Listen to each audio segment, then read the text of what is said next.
Hello students, welcome back to CL Academy. We are reading class 10th biology life processes. In the last class, what we have discussed my dear children? We have discussed various life processes and one of the most important, nutrition. In that nutrition, we have discussed about autotrophic mode of nutrition. Okay, let me first clear what we have discussed in the last class. The first, we discussed properties of living things. Properties of living things. Then what we discussed? We discussed life processes. In the life processes, I give you a brief idea about different life processes like nutrition, then respiration,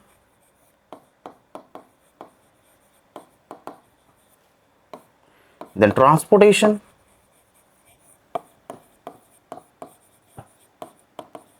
followed by excretion. After brief introduction to the topic, I gave you detailed explanation about nutrition. Not whole, but the first type in nutrition, that is autotrophic mode of nutrition. Autotrophic mode of nutrition, which include photosynthesis, right? These are the things we learned in the last class. So we will be continuing from that. So our today's goal, first of all we must set a clear goal, so that we will be working on that. हमें कुछ चीज शुरू करने से पहले हमारा गोल को fix करना चाहिए ना. आपके जिंदगी में भी तो कोई गोल होंगे. You might be having an aim which you want to achieve in your life. तो हमारे भी एक clear set of goals होना चाहिए. Okay, today's goal are, we will study heterotrophic mode of nutrition. Heterotrophic mode of nutrition. In that, we will study holozoic mode of nutrition. Then saprophytic mode of nutrition. These are the goals of today, right? Today's goal. Then we will study parasitic mode of nutrition. After that, we will move on to how organism get nutrition, in which we will be discussing about amoeba in detail, featuring amoeba, and we do have discussion about human, but we will cover that in the next video, right? So these are our clear set of goals. So let's begin, my dear children. Okay, let's start. Okay, take out your notebooks and start writing. So our first thing that is to be discussed is heterotrophic mode of nutrition. In the last class, we discussed about autotrophic mode of nutrition. Here we will discuss about heterotrophic mode of nutrition. So my dear children, tell me, what is heterotrophic mode of nutrition? It should be opposite of autotrophic mode of nutrition. Do you remember what is autotrophic mode of nutrition? याद है? Autotrophic मतलब जहां पर organism खुद का खाना खुद बनाते थे. लेकिन हेटेरोट्रॉपिक में क्या होगा?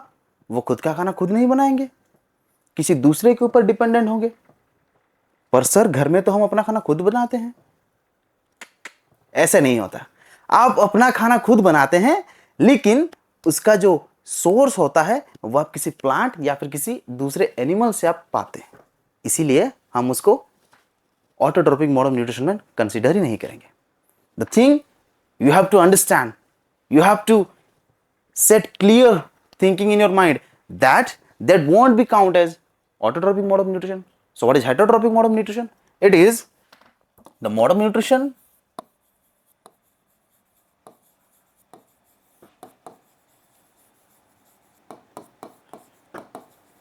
The organism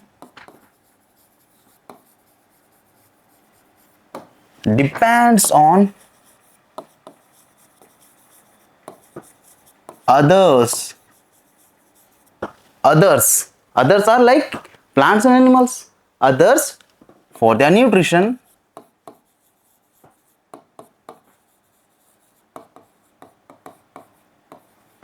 For their nutrition is called heterotrophic mode of nutrition.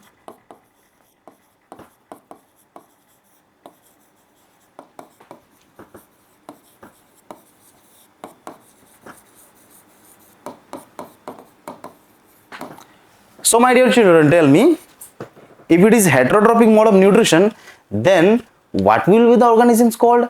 अगर इस प्रोसेस को हम हेटरोट्रोपिक मोड ऑफ न्यूट्रिशन कहेंगे तो हम उन ऑर्गेनिज्म को क्या कहेंगे जो इसको फॉलो करते हैं? राइट, उन्हें हम बोलेंगे हेटेरोट्रॉप्स. लिखिए, the organism are called, the organisms are called heterotrophs.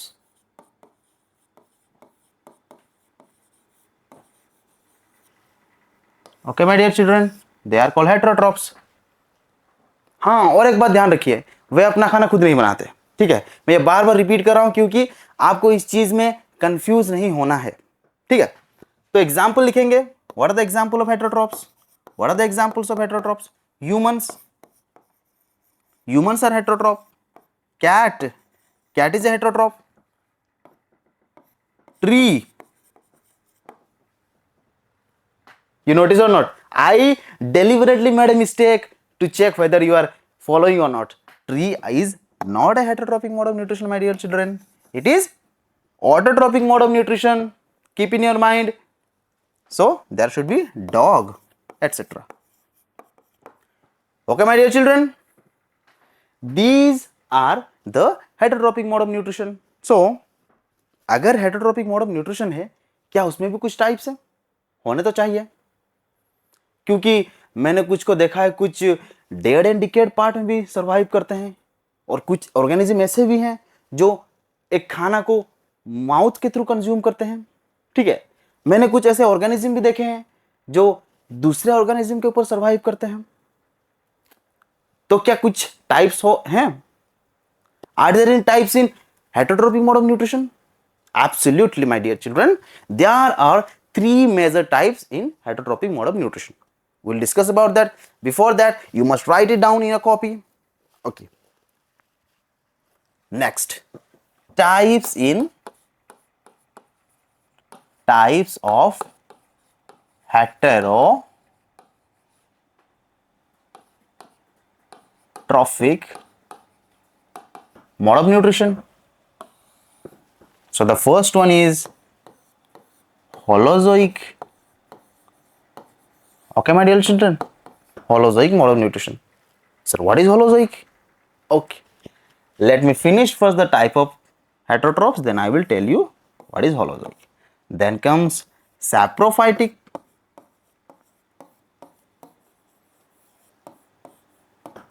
What is saprophytic? We will discuss. Then come parasitic. तो बच्चों, आप होलोजोइक का मतलब समझिए. यहां पर जो भी प्रोसेसेस फूड न्यूट्रिशन का जो भी प्रोसेस होता है वो सब इंटरनली होता है, मतलब शरीर के अंदर होता है. So what is holozoic mode of nutrition? It is the mode of nutrition in which nutrition occur internally. Nutrition मतलब उसमें होगा digestion, breakdown of food, absorption, वो सारा चीज शरीर के अंदर होता है. समझ रहे हो? पहली बात ये समझना कि सारे प्रोसेसेस रिलेटेड टू न्यूट्रिशन शरीर के अंदर होंगे, बाहर नहीं. ठीक है, तो होलोजोइक का भी 3 और डिवीजन है बच्चों. क्या क्या है?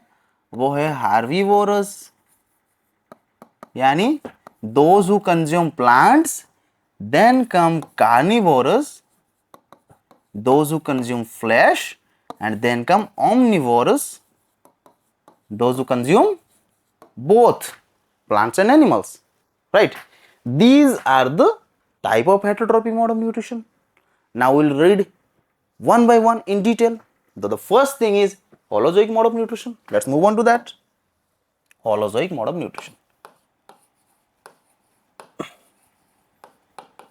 So my dear children, what did I tell you? What did I tell you just a while before? Holozoic mode of nutrition that occurs internally. और इसमें क्या होता है?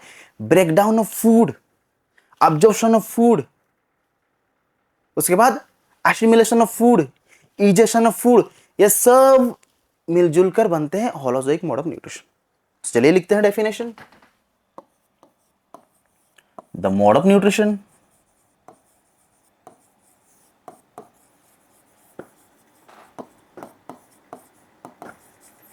in which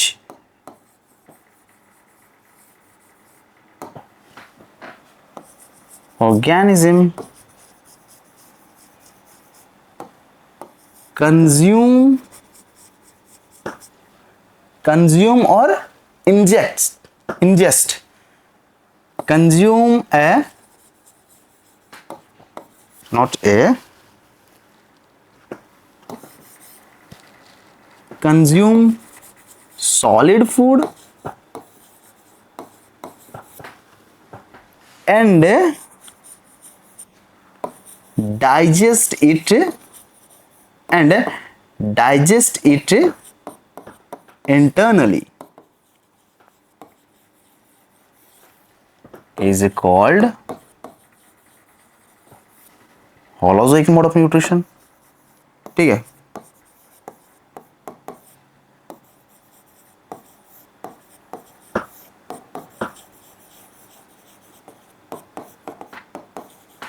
यानी बात को समझिए, ऑर्गेनिज्म होगा वो एक सॉलिड फूड को इंजेस्ट कर गया, कंज्यूम कर गया, उसके बाद शरीर के अंदर उस खाना को, उस फूड को वो ब्रेक डाउन करेगा.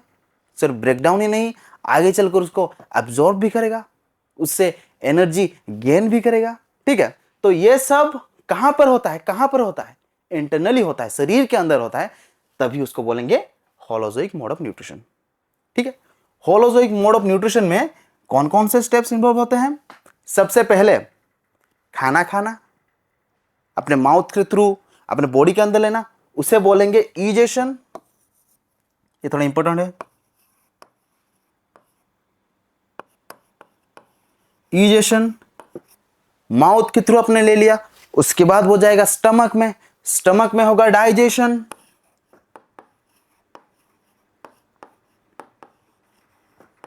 ठीक है. डाइजेशन हो गया, उसके बाद हमारा बॉडी उसको अब्सॉर्ब करेगा, दैट विल बी अब्जॉर्प्शन.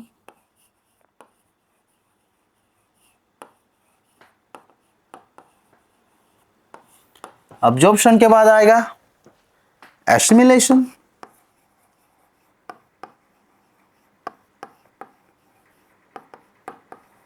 अभी एसिमिलेशन क्या है? हमारे बॉडी ने सारे एनर्जी को अब्सॉर्ब कर लिया, फूड से सारा न्यूट्रिएंट्स को निकाल लिया. तो सारे न्यूट्रिएंट्स एक ही काम में तो नहीं लगेंगे ना. All the nutrients won't be utilise in one process only. सारे न्यूट्रिएंट्स मिलकर सिर्फ हमारा ग्रोथ एंड डेवलपमेंट नहीं करेंगे, कुछ अदर प्रोसेसेस भी हैं. तो उन चीजों में डिफरेंट प्रोसेस के लिए न्यूट्रिएंट्स का डिवीजन होना, यानी सबको एक एक काम मिलना कि आपका काम ये है, आप उसमें चला, उसमें चले जाओ, उसमें चले जाओ, सॉर्ट करना according to their function is called assimilation. फिर भी कंफ्यूजन है? ठीक है, मैं आपको एग्जांपल तौर के रूप में बताता हूं. ठीक है. मान लिया हम सब ने एक क्लासरूम से टीचर्स डे के लिए हमने कुछ मनी कलेक्ट किया. Although it is not right, but we want to surprise our teacher, so we collected some money in our school. तो हमने सारा मनी इकट्ठा कर लिया. उसके बाद हमने क्या किया? सारे मनी तो एक को तो हम नहीं दे सकते, क्योंकि वो सब कुछ तो एक साथ संभाल नहीं सकता. तो हमने वर्क को डिवाइड किया कि आप स्वीट्स लेके आओ, आप कुछ गिफ्ट्स लेके आओ, आप डेकोरेशन करो. तो ये सब आपस में हमने काम बांट लिया. वैसे ही जब फूड डाइजेस्ट हुआ और अब्सॉर्ब हुआ, ठीक है, वो हमारे शरीर के अंदर है, अब्सॉर्ब है, हमारे शरीर के अंदर है, तो उस एनर्जी को डायरेक्शन तो चाहिए ना कि तुम ये काम में लग जाओ, तुम ये काम में लग जाओ, तुम वो काम में लग जाओ। तो वही प्रोसेस को बोलते हैं एसिमिलेशन, मतलब उनको काम देना कि आप इस काम में लग जाओ, ठीक है। एसिमिलेशन के बाद आखिर में होता है ईजेशन। Oh my God, I made a huge mistake. Sorry. This is ingestion. This is ingestion, my dear children. This is ingestion, right? This is ingestion.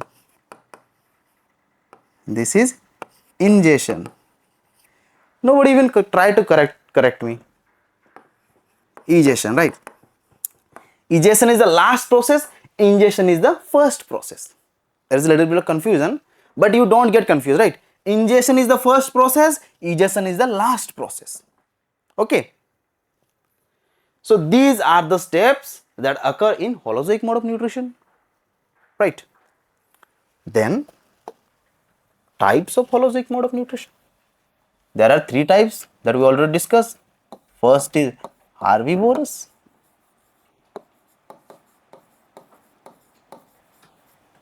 These are the types in holozoic, right? Types in holozoic.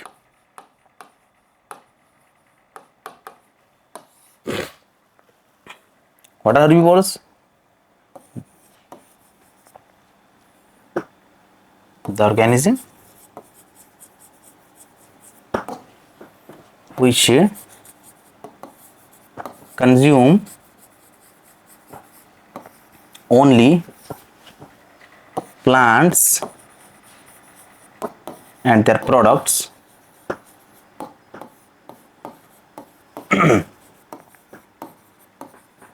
are called herbivores, and their mode of nutrition is called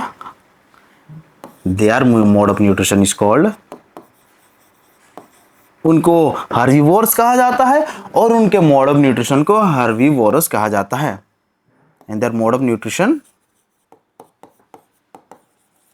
is called herbivorous. Mode of nutrition is called herbivorous. ठीक है, समझ गए? तो example लिखेंगे।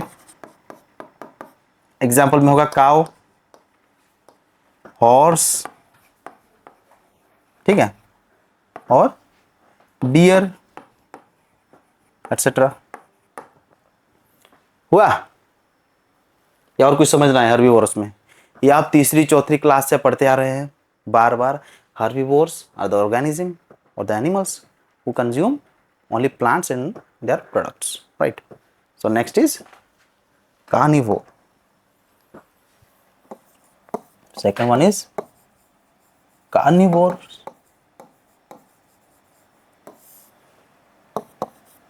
The organism which consume flesh, other animals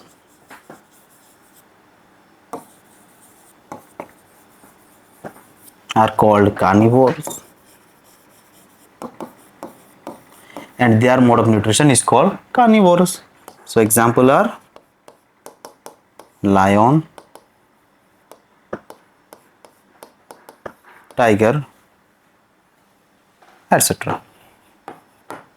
Okay, my dear children, we have finished carnivorous. Then we'll be quickly moving on into omnivorous.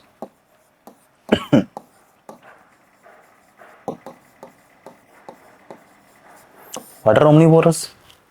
Omnivorous are the organism who consume both plants and animals and they draw nutrition from it. They are called omnivorous, right? The organism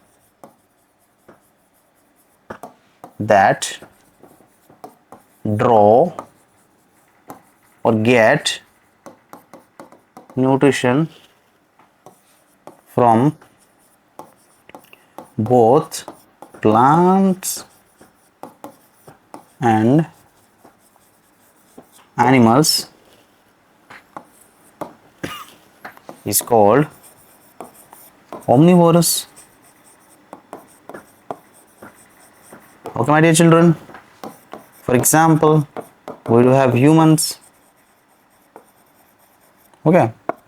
Then we have cat. Then we do have dog. Right? हो गया आपका omnivorous. Then let's look back to our agenda. What we have planned? Then our holozoic mode of nutrition is completed. Right? Now we'll move on to saprophytic mode of nutrition. My dear children, be patient. We'll be moving on quickly. Then our next is saprophytic mode of nutrition. मैं आपको प्यार से समझाते चलूंगा, आप समझने की कोशिश करिएगा, ठीक है। सैप्रोफिटिक मोड ऑफ न्यूट्रिशन में क्या होता है, यहां पर ऑर्गेनिज्म दूसरे किसी ऑर्गेनिज्म के डेड बॉडी के ऊपर जिंदा रहता है। ये कैसे मुमकिन है? मुमकिन है। That is in the case of saprophytes. The saprophytic mode of nutrition, in this mode of nutrition organism gate nutrition from dead and decade part of other organism. कैसे हो सकता है ये बताते हैं हम आपको। मान लीजिए कहीं पर एक डेड ऑर्गेनिज्म पड़ा है, उसके ऊपर छोटे छोटे डिकम्पोजर्स ग्रो करेंगे और वो फीड कैसे करेंगे, उसके ऊपर छोटे छोटे कुछ एंजाइम्स, कुछ केमिकल्स रिलीज करेंगे।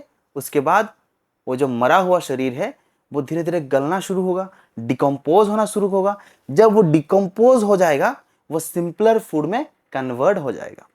उसके बाद वे आराम से उसको अपने शरीर के अंदर कंज्यूम कर सकते हैं। This is the mechanism behind this. So saprophytic mode of nutrition में क्या होता है, द मोड ऑफ न्यूट्रिशन। अच्छा, एक और बात सर, ये जो हाइनास और जो होते हैं वल्चर्स, वो भी तो डेड एंड डिकेड पार्ट में सर्वाइव करते हैं, तो क्या वो सैप्रोफिटिक मोड ऑफ न्यूट्रिशन में आएंगे? सवाल तो अच्छा है, लेकिन मुझे लगता है नहीं आएंगे। और नहीं आते। वो क्यों नहीं आते? मैंने क्या कहा, जो सैप्रोफिटिक मोड ऑफ न्यूट्रिशन होता है वहां पर जो डाइजेशन होता है वो शरीर के बाहर होता है थ्रू केमिकल्स, लेकिन जो वल्चर हाइना होते हैं वो फूड को माउथ के थ्रू इंजेस्ट करते हैं।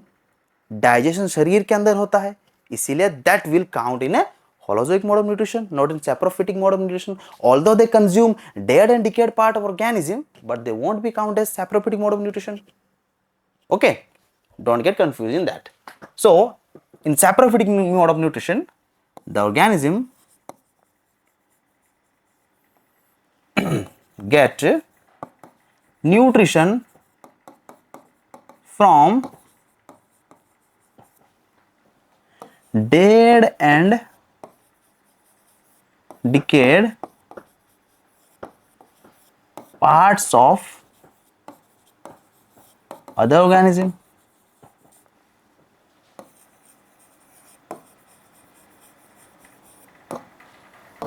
And they are called saprophyte.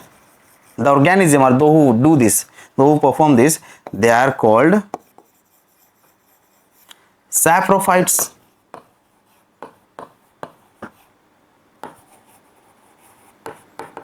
They are called saprophytes. For example, we do have mushroom and certain bacteria. Okay, my dear children, any questions regarding saprophytic mode of nutrition? Any questions? फिर से दोहरा देता हूं आपको। Saprophytic mode of nutrition में क्या होता है, जो खाना डिकम्पोज या फिर उनको न्यूट्रिशन मिलेगा, खाना का डाइजेशन कहां होगा, बाहर होगा। होलोजोइक में कहां होगा, कहां होगा, शरीर के अंदर होगा। डिफरेंस बाहर और अंदर का है, समझ रहे हो। होलोजोइक मोड ऑफ न्यूट्रिशन में डाइजेशन शरीर के अंदर होगा, जबकि सैप्रोफिटिक मोड ऑफ न्यूट्रिशन में डाइजेशन शरीर के बाहर होगा। सर शरीर के बाहर कैसे होगा? अभी तो मैंने बताया, with the help of chemicals, जो कि ऑर्गेनिज्म अपने बॉडी से रिलीज करते हैं। ठीक है, तो ये हो गया सैप्रोफिटिक मोड ऑफ न्यूट्रिशन। ठीक है, आगे चलते हैं। Then come parasitic mode of nutrition. अब ये पैरासिटिक मोड ऑफ न्यूट्रिशन क्या होता है? होलोजोइक के हमने समझ लिया, सैप्रोफिटिक हमने समझ लिया, ये पैरासिटिक क्या होता है बताते हैं, ठीक है। तो आपने कभी देखा होगा, कभी कभी हमारे शरीर में, हमारे सिर में, हमारे बालों में ऐसे जुए हो बन जाते हैं, ठीक है। वे क्या करते हैं, वे हमें मारते नहीं हैं, पर हमारे शरीर से वे न्यूट्रिशन लेते हैं, हमारे शरीर से खून चूसते हैं, ठीक है। तो इन्हें हम कहेंगे पैरासाइट्स। मतलब वो होस्ट के शरीर के अंदर या फिर उसके ऊपर रहेंगे और होस्ट से अपना न्यूट्रिशन लेंगे, ठीक है। कभी कभी आपने देखा होगा, खासकर छोटे बच्चों के केस में होता है कि उनके पेट में कीड़े बनने लगते हैं, छोटे छोटे कीड़े बनने लगते हैं, ठीक है, टेपवर्म्स। तो वो भी एक तरह के पैरासाइट्स ही हैं। वो हमारे शरीर से, वो हमारे अंदर रहते हैं और वो हमसे न्यूट्रिशन ड्रॉ करते हैं, ठीक है। वो इमीडिएटली हमें हार्म नहीं करते, बट वो हार्म करते हैं स्लोली स्लोली स्लोली, ठीक है। तो हम क्या लिखेंगे, what will you right, parasitic mode of nutrition, the mode of nutrition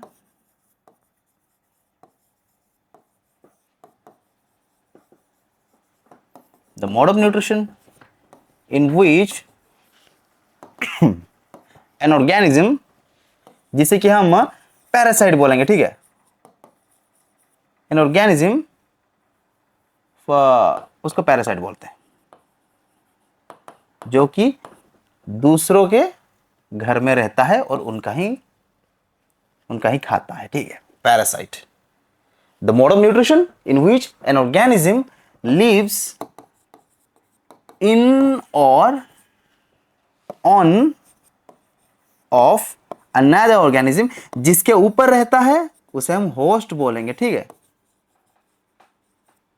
उसे हम क्या बोलेंगे, उसे हम होस्ट बोलेंगे, ठीक है, उसे हम बोलेंगे होस्ट। एंड रहता है, फिर क्या करता है, and feed on it, get nutrition from it, get nutrition from it. सिर्फ रहता नहीं है, उससे वो न्यूट्रिशन ड्राइव करता है, उससे वो न्यूट्रिशन विड्रॉ करता है, उससे वो न्यूट्रिशन लेता है। And get nutrition from it is called saprophytic mode of nutrition, ठीक है बच्चों।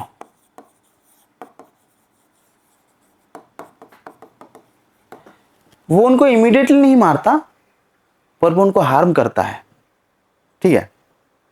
तो एग्जाम्पल के लिए हम क्या लिखेंगे, एग्जाम्पल के लिए हम लिखेंगे लाइस। जो हमारे बालों में जो जुए होते हैं ना, ये छोटे छोटे छोटे ये वाले लाइस। फिर वो फिर होते हैं लीच। लीच आपने देखा है कि नहीं, जो हमारे स्किन के ऊपर लगकर हमारे बॉडी से खून चूसने लगते हैं। सर ने दीमक बोलते हैं, नहीं दीमक नहीं, दे आर लीच, ठीक है, leech. Those who what, this suck our blood sucker, they are leech. In plants we can give example of Cuscuta plant. Cuscuta plant, there is a vine which grow on another plant and withdraw what, nutrition from it, ठीक है। अच्छा, अगर parasite रहेंगे तो problem क्या है, ठीक है। अगर हमारे ऊपर पैरासाइट रहेंगे तो हमें क्या प्रॉब्लम होगा, हमें बहुत सारा प्रॉब्लम होगा। अभी इमीडिएटली प्रॉब्लम ना हो, बट लॉन्ग टर्म में प्रॉब्लम हो सकता है। हमारे बीच में कंपटीशन हो सकता है न्यूट्रिशन के लिए, वो हमसे कुछ ज़्यादा है न्यूट्रिशन लेने के वजह से हमें कुछ चेंजेस हो सकती हैं, और वो धीरे धीरे करके हमें बहुत कमज़ोर कर सकता है। Okay, parasites are not that lethal immediately, but in a long run they are very lethal, ठीक है। ये हो गया पैरासाइट। तो अब हम देखते हैं कि हमने अपना गोल को कितना अचीव किया, ठीक है। तो हमारा सैप्रोफिटिक हो गया, पैरासिटिक हो गया। अब हम पढ़ेंगे हाउ ऑर्गेनिज्म गेट न्यूट्रिशन, ठीक है। अमीबा का केस पढ़ेंगे हम, तो चलिए।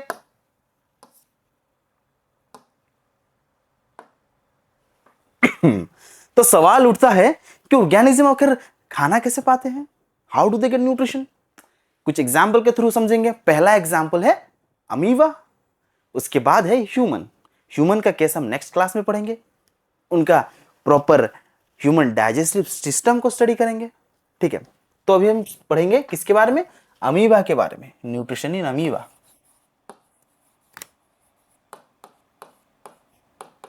Nutrition in amoeba.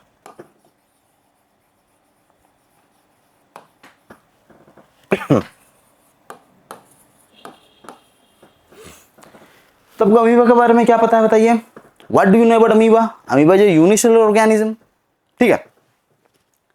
Let me draw, this is amoeba, it do have a nucleus, ठीक है, ये उसके अंदर एक न्यूक्लियस है, ठीक है, but it do not have any dedicated organ. क्योंकि ये तो बस ऑर्गन किसका होता है, जिसका सेल मल्टीसेलुलर होता है, सेल बनकर टिश्यू बनते हैं, टिश्यू बनकर ही तो ऑर्गन बनते हैं ना। जब क्योंकि ये यूनिसेलुलर है इसलिए do not have any organ, but whenever it come closer to a food material, तब क्या होता है, ये मान लो फूड मटेरियल है, ठीक है, this is a food material, तो क्या होता है उसका बॉडी का finger like projection come out and that act as a mouth, ठीक है, वह कैविटी बन जाते हैं, वैसे कैविटी बन जाते हैं, ठीक है, वो कैसे बन जाते हैं, वो कुछ ऐसे पूरा कैविटी बन जाते हैं, ठीक है, वे कुछ ऐसे कैविटी बन जाते हैं और they act like what, mouth. Whereas a human being, we do have dedicated organ for ingestion, that is mouth. But in case of amoeba, they lack this organ. So what happens? If a structure come out from its body that looks like a cavity and that acts like mouth, this is called pseudopodia. This is called pseudopodia. Okay, what do? It come closer to the food material and engulf it, मतलब अपने शरीर के अंदर, अपने मुंह के अंदर ले लेता है, engulf, यानी यहां पे क्या हुआ, इंजेशन हुआ, क्या हुआ, इंजेशन, यहां पे क्या हुआ, इंजेशन ऑफ फूड हुआ, ठीक है।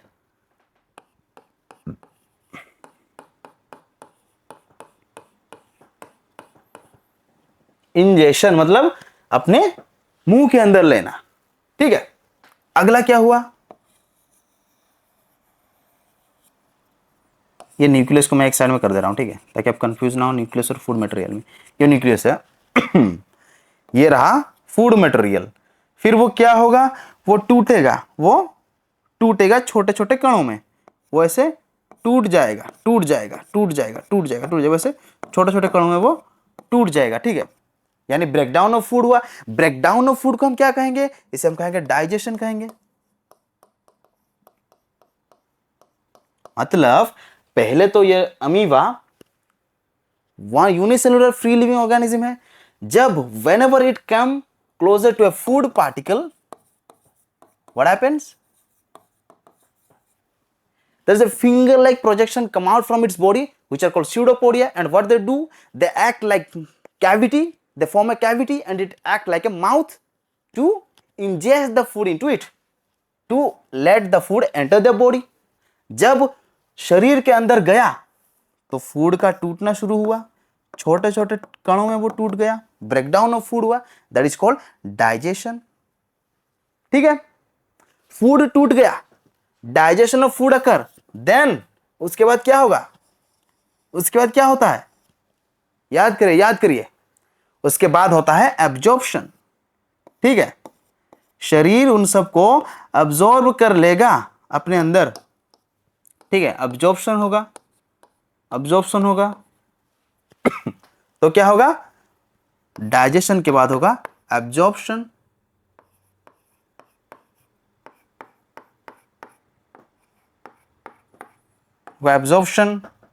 एब्जॉर्प्शन के बाद क्या होता है, एसिमिलेशन मतलब जिसका जो काम है वो उसमें लग जाएगा, ठीक है, उसके बाद आता है एसिमिलेशन, एब्जॉर्ब हुआ, सब अपने अपने काम में लग गए। कि तुम्हारा काम ग्रोथ एंड डेवलपमेंट है, तुम उसमें लग जाओ, ठीक है। Assimilation, this is called assimilation, ठीक है बच्चों। तो आखिर में क्या बचा? कुछ नहीं बचा। और जो भी वेस्ट मटेरियल बचे वे क्या हो जाएंगे? बॉडी से निकल जाएंगे, उनको निकाला जाएगा बाहर, ठीक है। Throw out of the body, उसे ही बोलेंगे हम इजेशन। क्या बोलेंगे उसे? इजेशन, ठीक है बच्चों।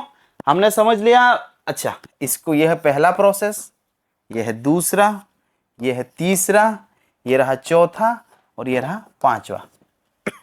तो आपने, I hope you understand what are the steps takes place in amoeba. Let me tell you once again. So in case of amoeba, what happens? It do not have any dedicated organ for the nutrition. So what happens? Whenever they come close to a food particle, a finger like outgrowth come out from their body and it acts like a cavity. And what the cavity do? It engulf the food, act as a mouth. Then it let the food enter inside his body. शरीर के अंदर गया.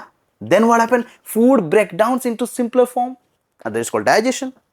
After breakdown, it gets absorbed by the body. That is called absorption.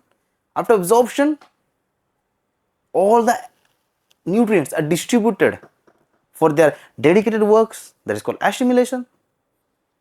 Then in the final step, what the particles, the waste materials that remained unused, they are thrown out of body. That is called egestion. So my dear children, we have I think we have finished our goal of today. तो आप सब खुद को एक शाबाशी देंगे कि आपने आज का गोल पूरा कर लिया. We all achieved the goal of today.